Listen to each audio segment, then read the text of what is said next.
I'm thrilled that, for one thing, I love this orchestra. This is a fantastic orchestra. And I am thrilled because I suggested this program and it was accepted immediately.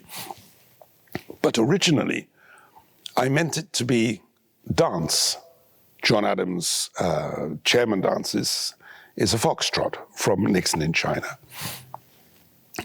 The Rachmaninoff, obviously, symphonic dances fits. And actually, I don't think I chose the Prokofiev, but the piano concerto also dances all the time.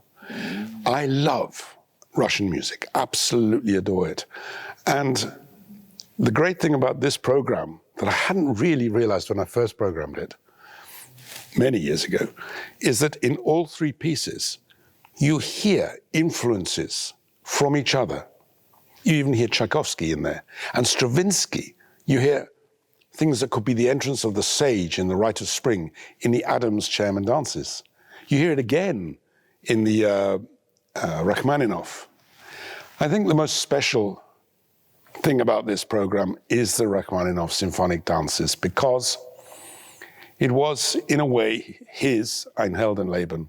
It was the last piece he wrote. And in it, he quotes from so many of his own works, and of course, yet again, from the Dies Irae.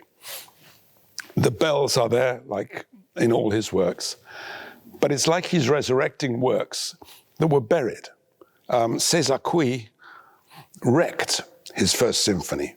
Taneyev was probably drunk at the first performance when he conducted it and started making huge cuts in the score. Some people nowadays make those cuts. They are not necessary. If you time and pace Rachmaninoff's music properly, it all works. But sadly, many of those works were literally not heard in the West for obvious reasons, and probably never going to be heard in Russia again because of that.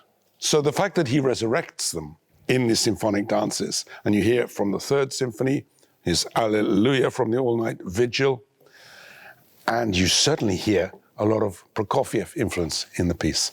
It is, in many people's opinion, the greatest Rachmaninoff work. I think they're all the greatest.